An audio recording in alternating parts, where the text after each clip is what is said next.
Welcome to the course Critical Thinking Skills in Science. We're in Chapter 10, Critical Thinking, Session number 4. Critical thinking, that's called metacognition. When you think about thinking, then we're talking about cognitive. And so it's metacognition is when we look at how we're thinking, or critical thinking. What do we mean by that? Well, in critical thinking, there are published reports on the two ways we have of processing information. I've kind of alluded to this in different segments about that we have different ways of processing things. And through cognitive psychology, they've noted that we can choose how we process information. They have identified two major ways, or two systems within our brains of processing information. They call them System 1 or System Type 1 and System Type 2. And kind of like, well, what do those mean? Well, here's a comparison of Type 1 and Type 2 systems and thinking. So the first one is, Type 1 is experiential. It's based on experience. Number 2 is rational. It's not based on experience. It's based on thinking. Next one down is Type 1 is automatic versus Type 2, which is very intentional. They say that being automatic, it's kind of our default system that we go to, and we just, when we're surprised by something, we automatically react. Whereas the other one is more intentional. We plan on it. We have to think about it, how to respond and how to do this. So in other words, number 1 system is more reflexive. It's like hitting your knee and boom, you say something, you do something, you react. It's a reflex. It's not something that's been thought about. Whereas the other Type 2 is reflective. In other words, you reflect on what you should do, what you should believe, and what you should say. Number 1 is mostly unconscious, where on the other side is more of a consciousness. So we have two modes of thinking, two modes of processing, and they call them Type 1 and Type 2, experiential versus rational, automatic versus intentional, reflexive versus reflective, unconscious versus conscious. These are two distinct processing mechanisms for a given task, which employ different procedures and may yield different and sometimes conflicting results. And this is what I believe is happening with Western versus non-Western, in that we are implementing different systems of thought to process information, different types of thought, which would be Type 1 and Type 2. Critical thinking. Critical thinking, according to System Type 1, the processes are intuitive, which meaning then it would not qualify as critical thinking, because intuition is not implementing human reason, and human reason is the base of critical thinking. So Type 1 processing would be a type of processing that would not be the most chosen, adequate processing system for critical thinking, but it is fast. It is high capacity. It is parallel. It is contextualized. It is automatic. It is associative, connecting dots between things. It is experience-based decision-making. Okay, so you get Type 1, what it's about, how it operates and what it functions, and that they say it actually occupies different pathways, neural pathways within the brain that go different directions in System 1 type of thinking. So again, Type 1 processes are intuitive. They are not reason-based. They're fast, high capacity, parallel, contextualized, automatic, associative, experience-based, and decision making. Parallel meaning that it's making various decisions at once in parallel. It is not sequential. It is not systematic. It is more block. It was more this way and that way and spontaneous. And so what I would almost seem to venture is that a system one type of processing is a system that would be more descriptive of or apply to a non-Western type of processing mode. Critical thinking and system 2 or type 2 processes. They call it not intuitive or intuition, they call it analytical. So now analytical, that is on the list of Western thinking and how it takes apart things. This type of system thinking, they say, is slow, has a capacity that is limited. It is serial. In other words, it's not parallel, serial. It's one after the other. And so it's sequential. It's systematic. It's the same kind of processing patterns that are associated with Western thinking. It is conscious. It is abstract. That's another Western, where it is not context bound. It is abstract outside of the context, and it is imagining, it is putting together different scenarios. It is very controlled. It is rule-based. Okay, and that's a kind of an interesting comment to make, because in a Western society, things are very orderly. I mean, things are expected to be very orderly, rule-based, non-negotiable. In other words, if you have rules, those rules are applied to everybody and anybody in every situation. There is no negotiating the rules. So a rule-based type 2 process thinking would be one that would be very apt for scientific thinking. Consequential decision making. In other words, what are the consequences? We look at decision making and we just don't make a decision. We make a decision based on what are the consequences are going to be in the future. So if you can see, these are two type of systems of thought that have been identified by cognitive scientists, saying system 1 is this way, system 2 is another way. And what to me is interesting is that system 1 and system 2 kind of reflect cultural tendencies of system 1 being a non-Western cultural tendency and system 2 being a Western cultural tendency. So we have two systems. One, we have two cultural tendencies that are very opposed and very contrasting to each other, and that is the Western and the non-Western. Then we have two thought systems, that is system 1 and system 2, or type 1 and type 2. And now we go to where I have worked in education in different forms of reading, different ways of learning to read. And these are interesting. One in that the first one is sight reading. Now, when you say sight reading, what you're saying is that it's visually based. It's on recognition of objects, of outlines, of forms. Recognizing the visual shape of a word and memorizing the sounds that it represents. So that is a sight reading.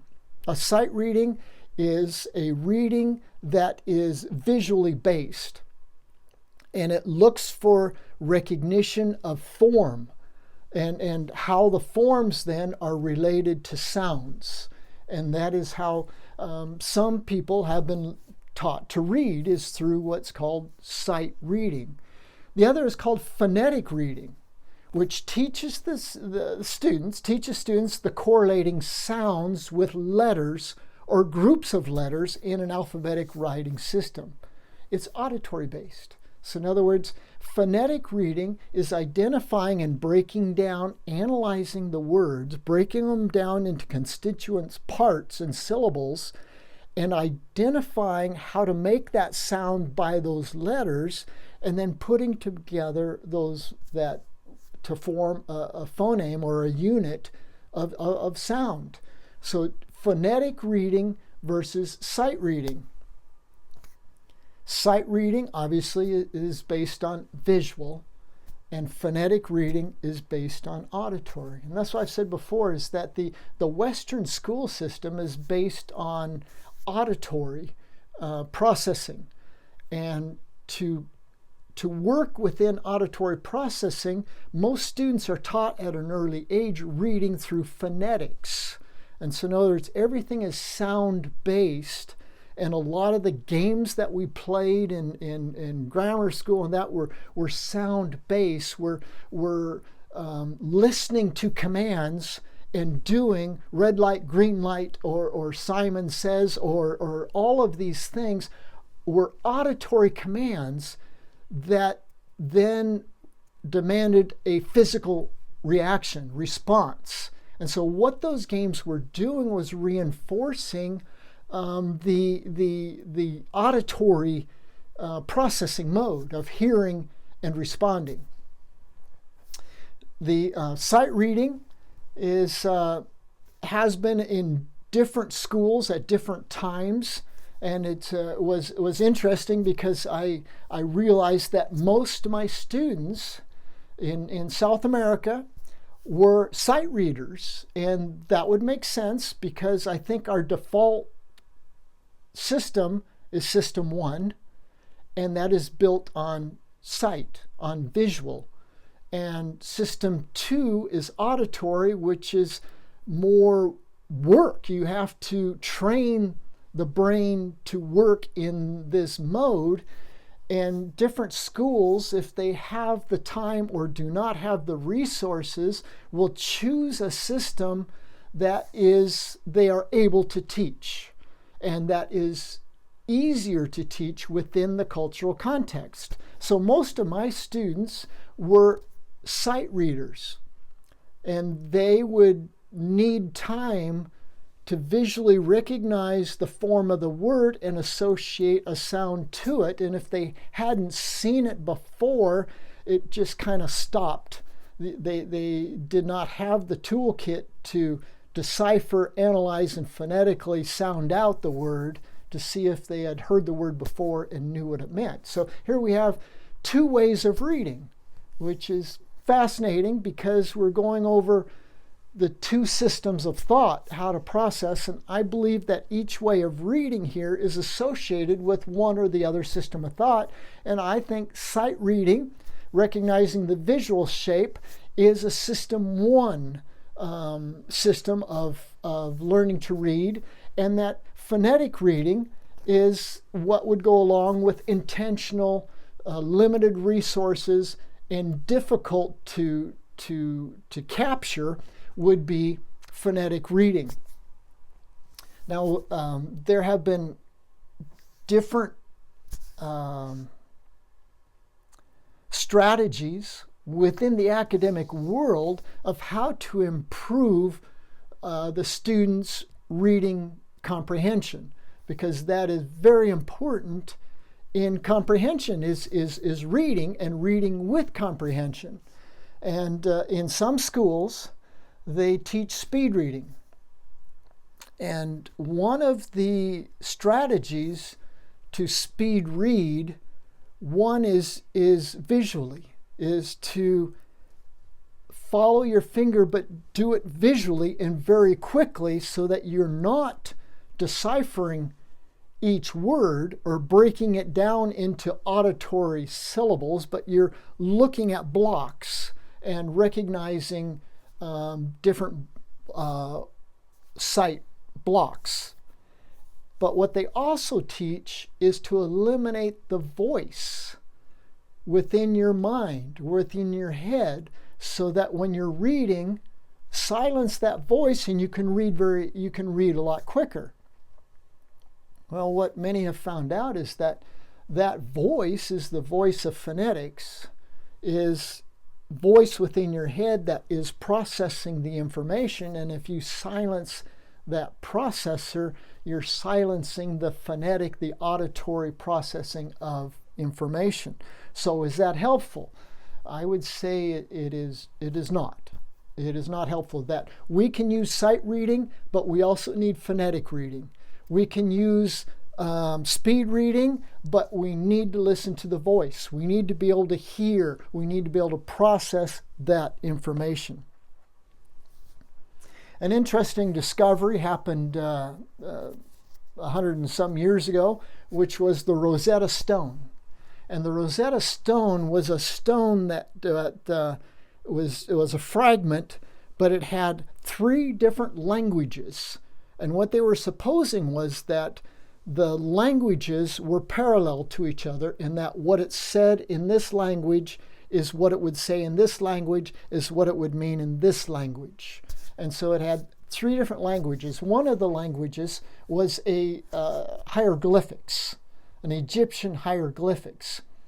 And they knew one of the languages, which was Old Greek, and they're like, but we can't figure out the hieroglyphics. The hieroglyphics were symbols, were pictures.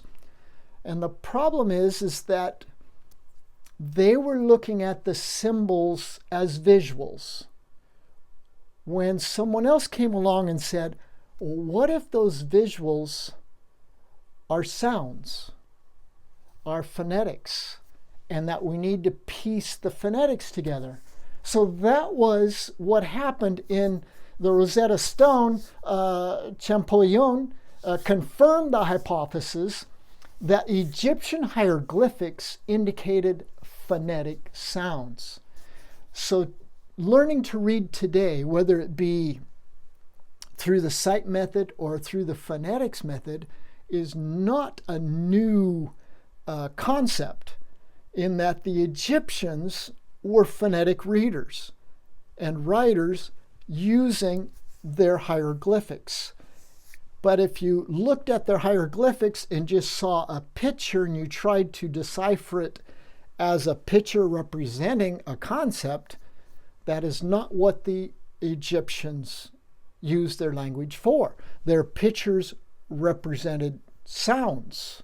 And so they built words and sounds by different pictures, which would make it a phonetic language. So the Rosetta Stone went for several years unresolved because of trying to impose a sight word reading on the Egyptian hieroglyphics when it actually was a phonetic reading. Research has indicated that a reading method reinforces a preferred cognitive mode of processing. Each mode has its strengths and weaknesses. Okay, so we're talking about processing modes, processing systems. System 1, System 2.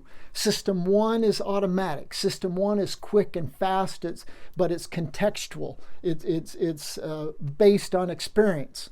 So that would be visually based. That would be a visual processor. System 1 includes visual processing of the information, whereas System 2 was slow, it was lethargic, it was intent, it was full of choices, it was thinking, it was volitional, it was not intuition, it was reason bound, it was rule bound, rule driven, which means that System 2 processing mode belongs to the auditory processing.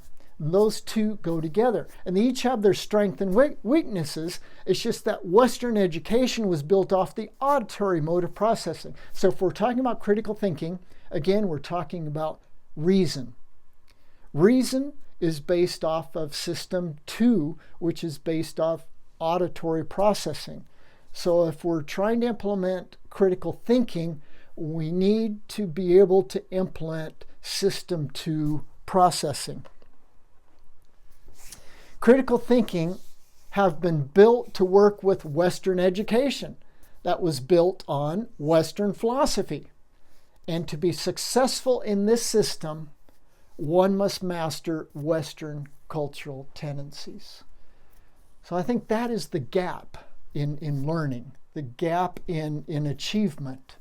And when we're talking about underachievers and overachievers, I really believe that what we're looking at are achievers that excel in one system or another because of their cultural tendencies that have cultivated that way of thinking and that way of processing information. And if we bring these people into another system, then they might become underachievers because of not a lack of intelligence, but because of being cultivated and cultured in a different way of using system 1 or system 2, which then identifies with using visual or sight reading versus phonetics or sound auditory processing.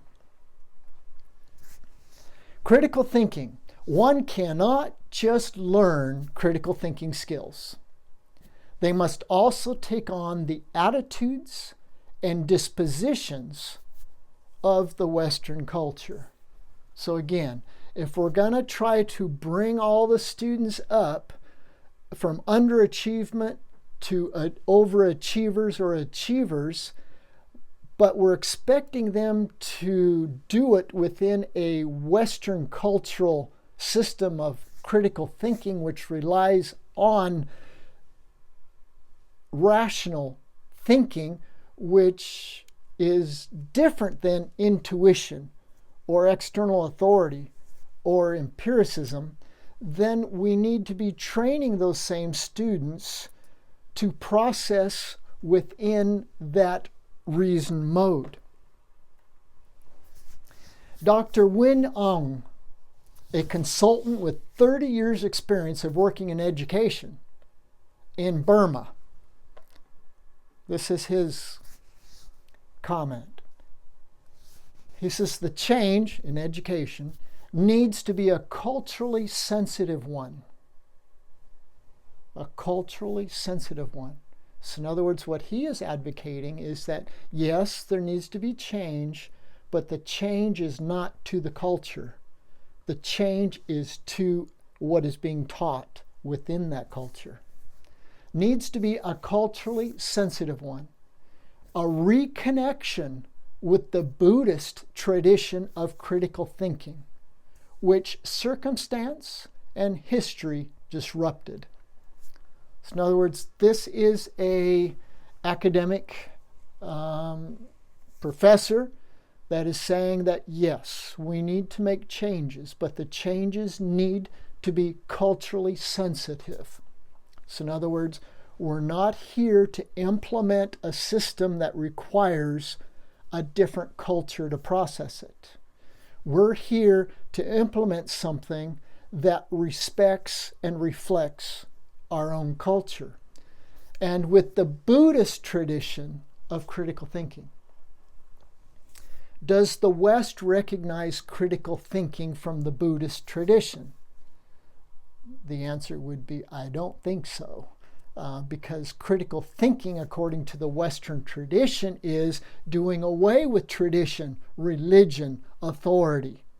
And it's just implementing human thinking, human reason. So this is interesting in that this educator is saying there needs to be a change, but it needs to be a culturally sensitive one, a reconnection with the Buddhist tradition of critical thinking. And that's what we're going to go over in chapter 13, is a non-Western perspective of critical thinking and what other cultures have practiced within their own ways of what is critical thinking, which circumstance and history disrupted. In other words, there was an intermission of another culture that cut off this Burmese culture of critical thinking within their system, and there was a different model imposed. But now he's saying we're going to reconnect with the Buddhist tradition of critical thinking, which circumstance and history disrupted. He goes on to say, we have a culture of harmony, which brings with it a demand for respect and obedience. When children start asking questions, there may be a feeling they are becoming impolite and aggressive. I have a feeling this is the same concerns that were expressed by the early Greek authorities, in that Socrates, by your teaching, you are teaching the students rebellion.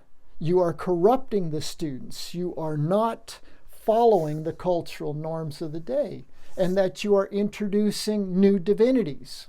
And it's kind of like, well, that was interesting, because one, Socrates, yes, he took the hemlock. He committed suicide as part of his payment, his death payment, but he was convicted because he was introducing new divinities, which that was different, but he was corrupting the youth also. And how was he corrupting the youth? They were being disrespectful to authorities. They were not following the cultural customs. They were not following and maintaining the harmony. Critical thinking disrupts and takes apart. Deconstructivism takes down. Deconstructivism deharmonizes things. In architecture, deconstructionism is to do away with balance, to do away with harmony, to do away with being useful, for being practical, and it's just kind of like, no, just do it. And the lines don't match, the things don't match, the objects don't coincide. It's a disharmony that is being introduced. And that is what this professor is saying. We have a culture of harmony, which brings with it a demand for respect and obedience.